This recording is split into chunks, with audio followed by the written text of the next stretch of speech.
How does the driest inhabited continent on Earth also hold the oldest continuous human culture in history? Ask a geologist, ask an elder, ask the wind, moving across a plain so flat and so old that scientists still argue over exactly how it got that way. You think you know this place, the beaches, the koalas, a barbecue on a Sunday afternoon. Forget all of that for the next hour. This is Australia, the land that time forgot to finish. And you have never seen it like this before. 70% of this continent is arid or semi-arid. Some of it hasn't seen meaningful rain in years, not months, years. On average, less rain falls here in a year than falls on almost any other inhabited landmass on Earth. It is, by every measurement that matters, the driest inhabited continent on the planet. And yet somewhere on this same red, cracked, merciless continent, there is a living structure so vast it can be seen from outside the atmosphere. Somewhere else, there is a lake that has stayed the color of bubblegum for over 2 centuries, and no one on Earth could explain why, until the last decade. Somewhere else, the oldest living organisms known to science are still growing quietly, in water twice as salty as the ocean beside it. Organisms that built the very air we breathe, long before anything with lungs existed to breathe it. Somewhere else again, an entire town simply gave up on the surface of the Earth and moved underground rather than argue with the sun. This is a continent, remember, not a country pretending to be one. 6th largest landmass on Earth, and yet the flattest and the driest of them all. A combination almost nowhere else on the planet has to reckon with at once. And the people who call this continent home did not arrive last year or last century. 65,000 years, before Stonehenge, before the pyramids, before agriculture existed almost anywhere else on Earth, there were already songs being sung about this exact ground, passed mouth to mouth, generation to generation, unbroken. This is a country roughly the size of the continental United States, holding one of the lowest population densities on Earth, almost everyone clustered along a coastal fringe, facing outward. As if the interior were a room nobody was quite ready to fully enter. So here is the question this hour is going to answer. Slowly, the way it deserves, on the harshest, driest, most improbable continent on the planet. How does the largest living thing on Earth end up growing here? Not despite the emptiness, because of it, somehow. Stay with me. We are going to have to cross a few deserts, a few centuries, one dry riverbed, and one very pink lake to find out. Start in the north, where the land drinks all year and then goes thirsty for 6 months straight. Kakadu does not look like a desert continent's welcome mat. It looks like the opposite of everything you were told to expect. Floodplains stretch to the horizon, tea-colored and glassy, broken by the backs of saltwater crocodiles moving without a ripple. Paperbark trees stand knee-deep in water that in 6 months will be dust. The air smells of wet stone and eucalyptus oil, thick enough to taste. And carved into the sandstone escarpments above all of it are more than 5,000 galleries of rock art, some of them painted, repainted, and painted again by successive generations for over 20,000 years. At Uluru, one gallery holds the rainbow serpent, the ancestral being said to have carved these very gorges as she moved across the land at the beginning of everything. Another figure, lightning-limbed and crackling, is Namargon, the lightning man, who still announces the coming of the wet season with the first storms of the year. That is the legend. Here is the science underneath it. This region runs on one of the most extreme wet-dry cycles on the continent, sometimes over 300 millimeters of rain falling in a single month, then almost none for half the year. The wet season doesn't arrive gently. It arrives like an argument.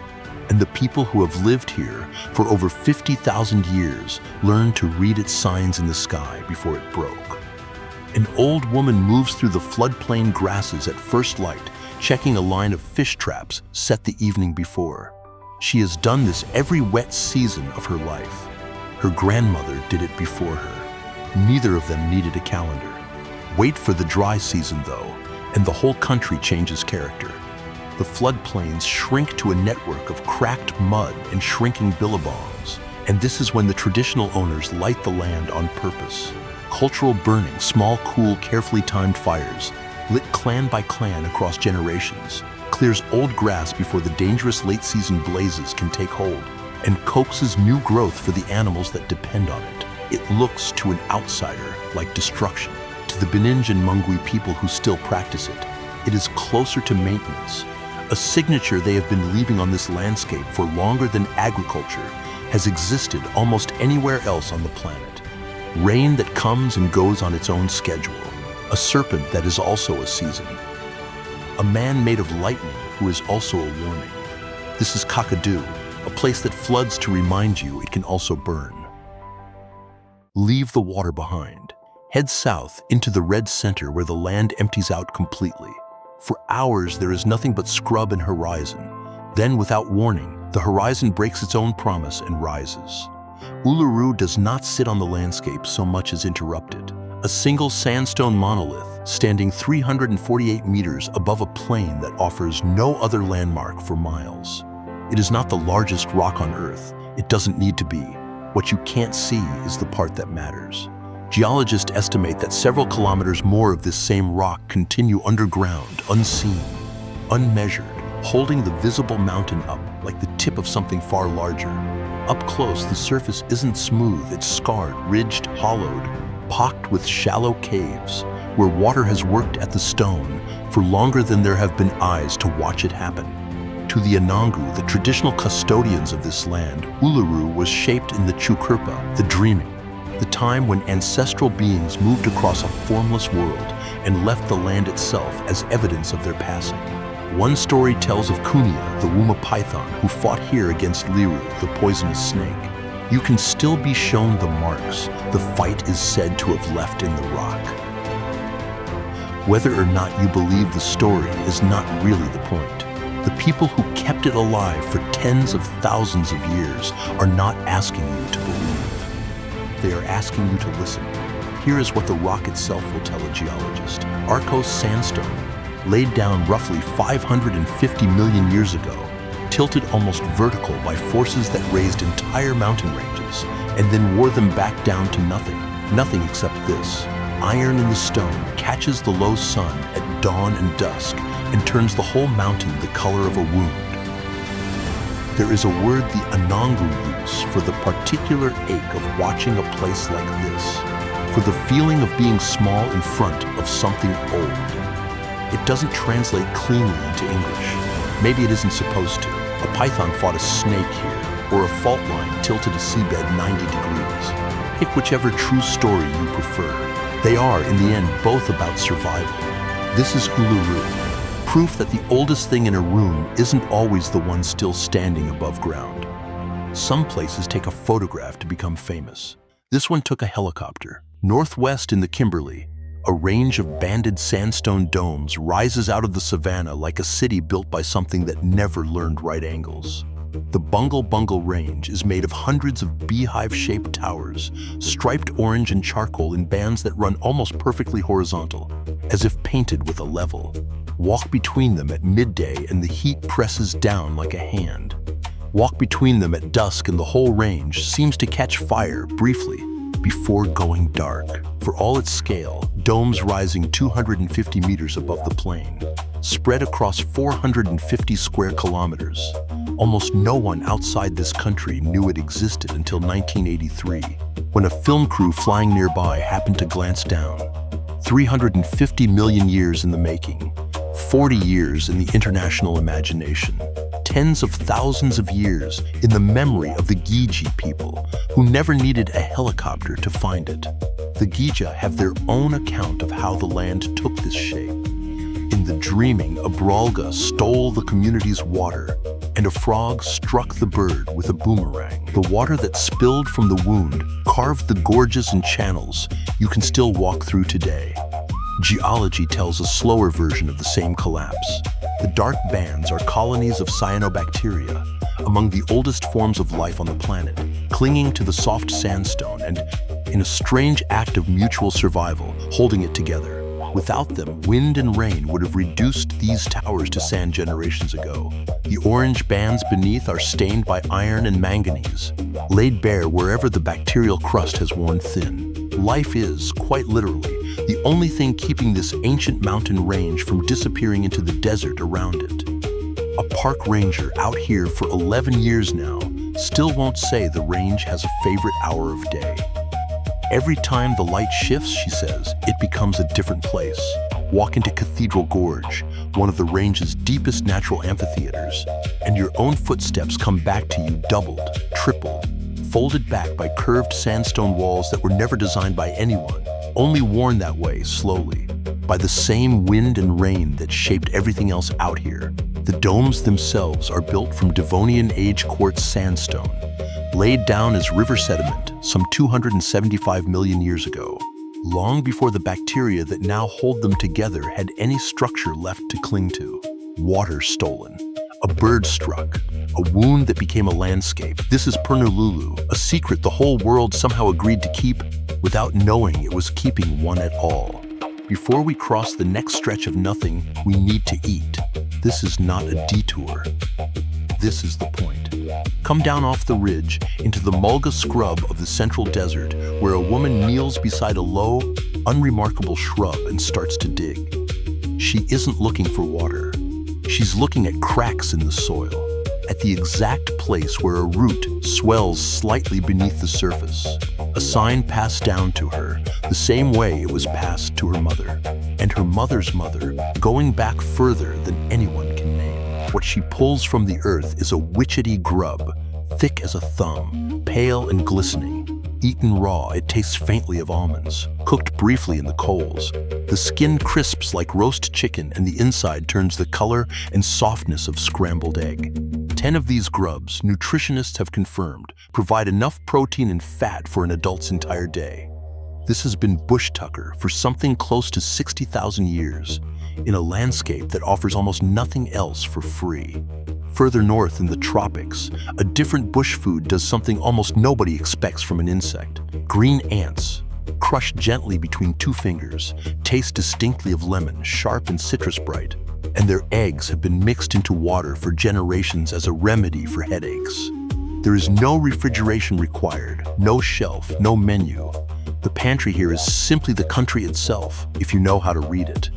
There is another dish, gentler on outsiders, that carries just as much weight here, a dark, salty, yeast-based spread the color of tar, spread thin on toast in kitchens across the country every single morning. Invented in a Melbourne laboratory in 1922, out of leftover brewer's yeast that no one else wanted. During 2 world wars, when imported food ran short, this spread became something closer to a flag you could eat. Locals will tell you the correct way to eat it. Thin on buttered toast, never thick, never straight off the knife, an insistence delivered with the seriousness of a religious rite. One dish survives 60,000 years of scarcity. One survives 100 years of war rationing and marketing jingles.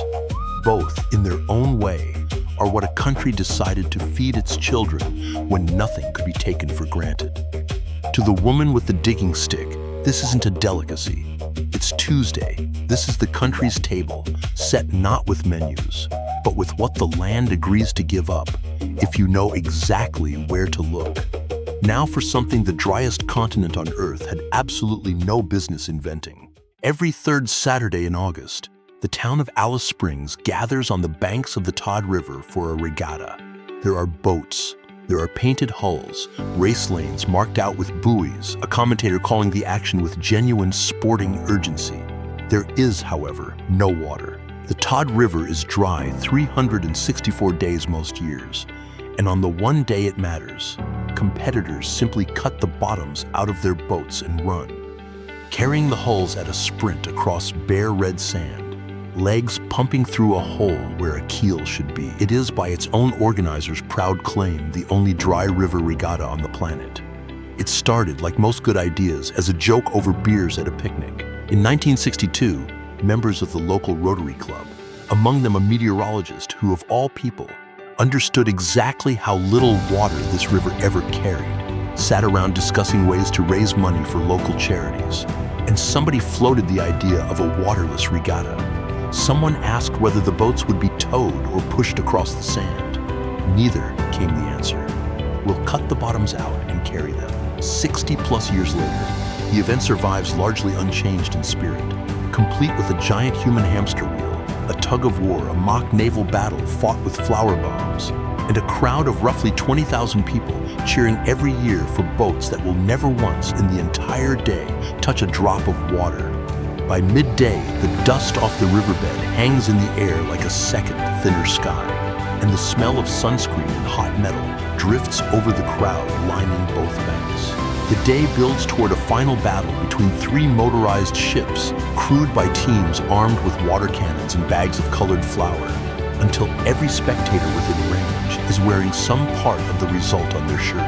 In 1993, the 1 year it rained enough to actually fill the riverbed, organizers canceled the whole event rather than risk it. The single wettest year in the town's memory was the 1 year the dry river race couldn't go ahead. A country this parched found a way to laugh at its own thirst in public once a year on purpose.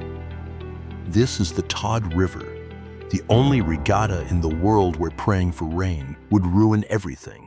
Keep heading south, the jokes stop. The land empties out again, more completely this time than anywhere before it. The Nullarbor Plain takes its name from Latin for no trees, and for once, a place lives up to its own advertising. For 1,100 kilometers, the horizon holds almost nothing but flat, pale scrub and sky. This is the largest single exposure of limestone bedrock on Earth. 200,000 square kilometers of what used to be an ancient seafloor, uplifted, drained, and left to bake.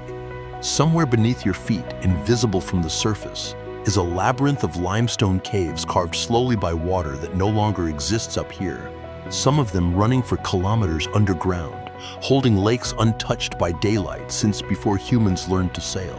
The Murning people call this country Undiri, the waterless, and they have moved across it for thousands of years despite the name, reading the land by cave systems and rock art rather than rivers, because out here there simply are none. Deep inside one of those caves, markings have been dated back more than 22,000 years, evidence that people sheltered and made meaning in this ground through an entire ice age. And every winter, in a detail that seems to contradict everything else about this place, southern right whales gather just off the towering cliffs at the plain's edge to calve, visible from the clifftop without a boat, without a wetsuit, without any water crossed at all. Drive the air highway through the heart of it, and you'll pass the longest perfectly straight stretch of road on the planet. 146 kilometers without a single bend, next to a railway line even straighter than that. Explorer Edward John Eyre, the first European to cross it in 1841, called it a hideous anomaly, a blot on the face of nature. He was wrong about almost everything else, he wrote that year. He was not wrong about how it feels to be here, with nothing ahead of you and nothing behind, just road and heat and the low hum of your own thoughts. At night, temperatures can fall close to freezing. By early afternoon, they can climb near 50 degrees. The same ground 12 hours apart, punishing you from both directions. No trees, no bend in the road. No sound some nights but your own engine. This is the Nullarbor, the emptiest promise this continent ever kept. If the land above ground refuses to cooperate, some people simply stop living on it. Coober Pedy sits almost exactly halfway between Adelaide and Alice Springs, in a landscape so bare it has doubled as the surface of Mars and the wasteland of a post-apocalyptic film, more than once, and without much set dressing required. Summer temperatures here regularly climb past 45 degrees, so more than half the town's residents simply went underground. Homes, churches, hotels, even a bookshop all carved directly into the sandstone hillsides, where the temperature holds steady at a mild 23 degrees, no matter what the sun is doing 3 meters above their ceilings. Walk into one of these dugouts and the change is immediate. The air goes cool and still, the outside world's heat simply forgotten, like stepping through a door into a different season entirely. It started with opal. A 14-year-old boy named Willie Hutchison found the first gem here in 1915, and the rush that followed pulled in soldiers returning from the trenches of the First World War, men who, it turned out, already knew a great deal about digging livable holes in the ground. Today, the town has an underground Serbian Orthodox church, its sandstone walls carved with the same patience as any cathedral above ground, and visitors can spend an afternoon noodling, sifting through mountains of discarded mining dirt by hand. on the small chance the miners missed something. After the Second World War, refugees and migrants from more than 45 different nations followed the opal seams into this same red dirt, until a town that shouldn't exist became one of the most multicultural small communities in the entire country. Today, roughly 70% of the world's gem-quality opal still comes out of the ground here. A miner extends the tunnels of his own home a little further most weekends, less because he needs the space, more because he can't quite stop looking. Sometimes, he says, you find opal in your own bedroom wall. He doesn't tell you what he found there in the corner 3 years ago and doesn't offer to show you. Some things, he says, you keep for yourself. Heat above, stillness below. A town that decided the safest place to live was underneath the very ground trying to kill it. This is Coober Pedy, proof that when the surface stops being livable, people don't leave. They dig. Head to the coast now, to a bay so still, it barely seems to belong to the same violent, restless ocean surrounding it. It isn't the largest living thing on this continent. That answer is still ahead of us, but it may be the oldest. Shark Bay sits on the westernmost edge of the continent, and tucked inside it is a shallow lagoon called Hamelin Pool, water so salty, nearly twice the concentration of the sea beside it, that almost nothing can survive there. Almost nothing. What has survived in rounded cauliflower-shaped mounds rising just above the waterline are stromatolites, layered structures built, one microscopic addition at a time, by cyanobacteria closely related to some of the very first life to ever exist on this planet. The fossil record for organisms like these stretches back 3.5 billion years. For context, that is older than oxygen in the atmosphere. These same tiny organisms are the reason there is oxygen in the atmosphere at all. They spent roughly 2 billion years quietly exhaling it into a world that had none, one bubble at a time, until eventually something with lungs could evolve to use it. Walk the boardwalk out over the pool at dawn, and there is no wind here worth mentioning, no bird song carrying over that much open water. The only sound is the boardwalk's timber settling under your own footsteps, and somewhere beneath the surface, nothing, no movement, no ripple, nothing but a few billion years, sitting perfectly still in shallow water the color of weak tea. A single 1-meter stromatolite mound can take 2,000 to 3,000 years to build itself. One microscopic layer trapping sediment at a time, upward. Always upward at a pace no human lifetime could ever witness completing. They survive here specifically because the water is too hostile for almost anything that would otherwise eat them. The same hypersalinity that keeps most predators away is the reason this fragile, ancient process has been left alone long enough to keep going. There is no legend attached to this place, no ancestral being, no dreaming story passed down about it specifically. Some things on this continent are older than storytelling itself. This is one of them. If you have made it this far into this journey and you already knew stromatolites existed before today, tell me in the comments. Most people don't. Most people walk past the oldest life on Earth their entire lives without ever learning its name. 3.5 billion years and it still looks like nothing. This is Hamelin Pool, the quietest place on the continent, and the loudest possible argument for how life actually begins. From the oldest mystery on the continent to one that took 200 years to solve. Off the southern coast, on an uninhabited speck of land called Middle Island, sits a lake the exact color of bubblegum. Not teal shading toward pink in the shallows, not a trick of the light at sunset.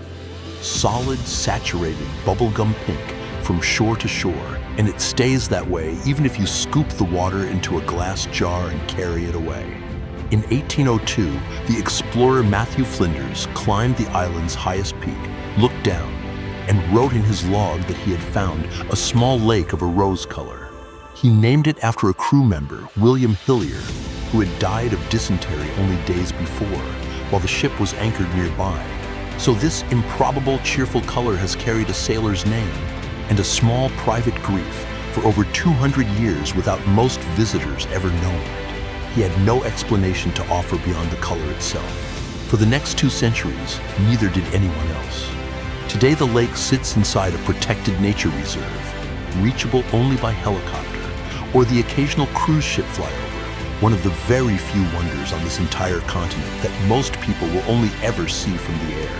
For 200 years, every visitor who climbed that same peak looked down at the same impossible color and had essentially nothing better to offer than Flinders did. The truth, when scientists finally confirmed it through genetic sampling in the last decade, turned out to be almost too small to believe. An algae called Dunaliella salina, thriving in water salty enough to rival the Dead Sea, produces a red pigment as a kind of sunscreen against the relentless glare. The same family of pigment, more or less, that turns a carrot orange. Add in a handful of salt-loving bacteria doing something similar, and an entire lake turns the color of a child's birthday cake, for reasons invisible to the naked eye and unprovable until DNA sequencing existed to prove them. 200 years is a long time for a color to keep its secret. It's nothing at all compared to what else this continent has been sitting on. The lake looks touched up, filtered, unreal, and it has never once been anything but exactly chemically itself. This is Lake Hillier, a mystery that outlasted an empire's worth of guesswork, solved by something too small to see. We are getting close now, feel that. Off the northwest coast, Ningaloo stretches for 300 kilometers as the longest fringing reef on the planet. Close enough to shore that you can wade out from the beach and be swimming above living coral within minutes. No boat required. Every year between March and August, sometimes stretching later, depending on the season, something extraordinary times itself precisely to the reef's own biology, days after a full moon. The coral spawns in one synchronized release, filling the water with the kind of nutrient bloom that only one animal on Earth seems built to take advantage of. Whale sharks arrive by the hundreds. The largest fish alive on Earth today, stretching up to 12 meters long and weighing as much as 12 tons, gliding through water barely deep enough to fully hide them, mouths wide enough to swallow a small dog whole, feeding on plankton so small it would take a microscope to make out a single one clearly. They are, despite the size, almost entirely harmless, filter feeders, closer in temperament to a very large, very patient vacuum cleaner than to anything resembling a predator. Slip into the water beside one, and it will not react to you at all. It has somewhere else to be, some other mouthful of plankton to find, and you are at best a curiosity drifting past its eye. Strict rules govern every encounter here. No more than 10 people in the water with a single shark at once, never closer than 3 meters. Spotter planes overhead radioing positions down to the boats below. An entire small industry built around getting close to something without ever quite touching it. Unlike the reef waiting for us further east, this one runs close enough to the mainland that you can walk in from a beach towel and be finished with the encounter before lunch. Scientists still don't fully understand why the females mostly stay away from this particular gathering, appearing at different depths and cooler temperatures than the males seem to prefer. The ocean, even here, still keeps a few things to itself. A city bus-sized fish, a reef you can reach on foot, a full moon that somehow still runs half the food chain in these waters, the way it has for longer than anyone has been counting. This is Ningaloo, where the ocean's smallest event triggers its largest visitor. Remember the question we started with. On the driest continent on Earth, how does the largest living thing on the planet end up growing here? Here it is. Off the coast of Queensland, the Great Barrier Reef stretches for 2,300 kilometers.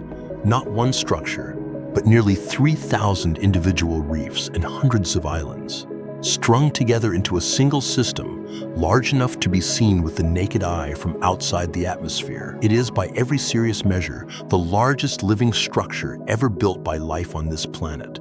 Built not by one organism, but by billions of them. Tiny coral polyps laying down calcium skeleton after calcium skeleton. One generation resting directly on the bones of the last. For something close to 6,000 to 8,000 years on foundations that stretch back over 500,000. Slip beneath the surface and the scale stops being a statistic and starts being a physical sensation. Color in every direction. Fish moving in numbers too large to count, a living ceiling, and floor and horizon all at once. Some individual coral colonies here are more than 700 years old, quietly growing since before Europeans had any idea this coastline existed. Once a year, timed to the phase of the moon, this entire reef system does something almost nobody outside marine biology pictures correctly. Billions of coral polyps release eggs and sperm into the water within the same few nights, turning the sea into what looks, from below, like an upward blizzard. There is no single ancestral story that explains a structure this size. No myth built for something that outgrew mythology before humans arrived to witness it. There is only the fact of it, sitting there, larger than several European countries combined, made entirely of small things that refuse to stop building. Economists have tried to put a number on what it's worth, and mostly given up. By some estimates, if this reef were its own economy, its annual value would rank among the 50 largest in the world, a GDP made of coral. You asked how the largest living thing on Earth ends up on the driest continent on Earth. It didn't happen despite the harshness of this place. It happened in the water just off it, where heat and light, and an ocean this warm turned out to be exactly what something small needed, multiplied by several trillion across thousands of years to become something this large. This is the Great Barrier Reef. Proof that impossible is usually just hasn't finished growing yet. After something that large, the land does what the land always does here. It reminds you nothing lasts. Along Victoria's Great Ocean Road, 8 limestone pillars rise directly out of the Southern Ocean, sea-battered and solitary, still carrying the tourist board nickname the 12 Apostles, even though there were only ever 9, and there are fewer than that standing today. Somewhere between 10 and 20 million years ago, back when this entire formation was still just an unremarkable stretch of mainland cliff, none of these stacks existed as separate things at all. Wind and the relentless Southern Ocean carved caves into the softer limestone first, then arches, then inevitably collapse, leaving these isolated columns standing alone in the surf like the last houses left on a street being slowly demolished. One stack, 50 meters tall, came down in 2005. Another followed in 2009. Scientists studying the rock have found it holds an almost unbelievable archive. One single pillar contains an estimated 760 trillion microscopic marine fossils, each layer a frozen slice of what the climate looked like 14 million years ago. The name itself is a piece of marketing more than an honest count. Early settlers called this same formation the Sow and Piglets, after a nearby island shaped, more or less, like its name.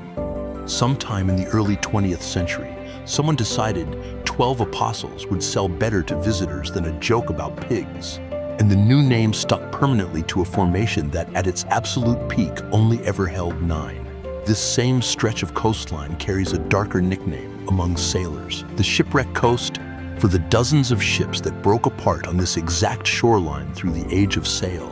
Their crews finding out the hard way how little warning these cliffs give before the rocks appear. Stand at the clifftop at sunset and the stacks glow orange, then red, then charcoal, the same color cycle, oddly, as the embers of a campfire burning down. Waves keep working at the base of each pillar with the patience of something that has never once been in a hurry and never will be. Every stack still standing today is, quite literally, a future collapse that simply hasn't happened yet. A coastline that keeps rewriting its own shoreline, one collapsed cliff at a time. This is the 12 Apostles, Australia's clearest reminder that even stone is only ever borrowing its shape. One last stop before we let this whole continent settle into what it's actually been trying to tell you. Just west of Sydney, in the Blue Mountains, 3 sandstone peaks rise side by side above the Jameson Valley, close enough to touch, close enough to seem like they're holding hands. Locals call them the Three Sisters, and the story told about them, passed down, retold, printed on postcards for over a century now, is that 3 sisters from this country fell in love with 3 brothers from a neighboring clan, and tribal law forbade the marriage. When conflict broke out between the 2 groups, an elder is said to have turned the sisters to stone to keep them safe, meaning to reverse the spell once the fighting ended. He was killed in the battle before he could.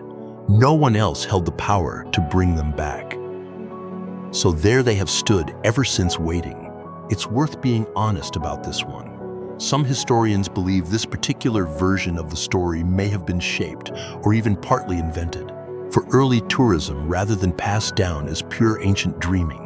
In 2014, the site was formally declared an Aboriginal place regardless, one small legal acknowledgement among many still owed. Whichever version of the story is closer to true, the mountains beneath the legend are not in question, and the more than 600,000 people who visit every single year rarely leave disappointed. This sandstone began forming under a shallow sea roughly 200 million years ago, compressed into rock, then thrust upward and carved by wind, rain and time into the exact shape standing here today. Eucalyptus oil hangs in the air across the whole valley, thick enough on a hot day to tint the horizon a soft, hazy blue, which is where these mountains got their name in the first place. At dusk, floodlights catch the three peaks against a sky gone the color of a bruise, and for a moment, it isn't hard to believe three people might actually be standing there, waiting for someone to finally say it's safe to come down. A story about love that couldn't wait one battle longer. A mountain range that has waited 200 million years and hasn't moved an inch. This is the Three Sisters, three people turned permanent by an elder's love and by ordinary geology, standing guard over the exact same valley either way. So, gather everything this hour has shown you and lay it side by side. A rock whose visible height is only a fraction of its whole self. A dry river that hosts a boat race precisely because it has no water. A lake that stayed pink for 200 years before anyone could explain it. A mound of bacteria older than oxygen itself, sitting in a bay so salty nothing else can survive there. A town that went underground rather than surrender to the sun, and off a coastline that receives almost no rain at all. The single largest living structure this planet has ever produced. None of this is a coincidence, and none of it is really a contradiction either, not if you look closely enough. This is a continent that has spent 65 million years drifting alone, cut off from every other landmass, arid at its core and stubborn at its edges. And stubbornness, it turns out, is exactly the condition every one of these wonders needed in order to exist. The hostility isn't a flaw in the story. It is the story. Nothing here had the luxury of arriving easily, so everything that did arrive learned to hold on harder than it had any right to. And the people who have called this place home the longest understood that before any of us had the instruments to prove it. 65,000 years of paying close enough attention to know exactly where the water hides, exactly when the fire should be lit, exactly which grub means dinner and which stone means memory. That kind of attention doesn't happen by accident. It happens because a place demands it, generation after generation, until noticing becomes its own inheritance. Somewhere on this continent right now, the tide is pulling back from a reef larger than a country. Somewhere else, a woman is checking a fish trap her grandmother once checked at the exact same bend in the exact same river. Somewhere else, in complete silence, in water twice as salty as it should be, something 3.5 billion years old is still quietly building itself, one invisible layer at a time, the way it always has. The way it will keep doing long after every one of us watching this has gone. You came here thinking you knew this continent, the beaches, the koalas, maybe a kangaroo crossing a road somewhere in the middle distance. What you actually found was older than that, harder than that, and considerably more patient than you were prepared for. If any single image from this hour is still sitting with you, the pink water, the dry river boats, the rock older than the dinosaurs, that's not an accident either. That's this continent doing exactly what it has always done to the people who finally stop and look properly. Thank you for spending this hour with a place that took 65,000 years, 3.5 billion years, and one very stubborn reef to become everything it is. If you'd never heard of half of what you just saw, you're not alone. Most people haven't. That's exactly why we made this. I'll see you on the next journey. Somewhere else on this earth, something else has been quietly waiting this long to be noticed too.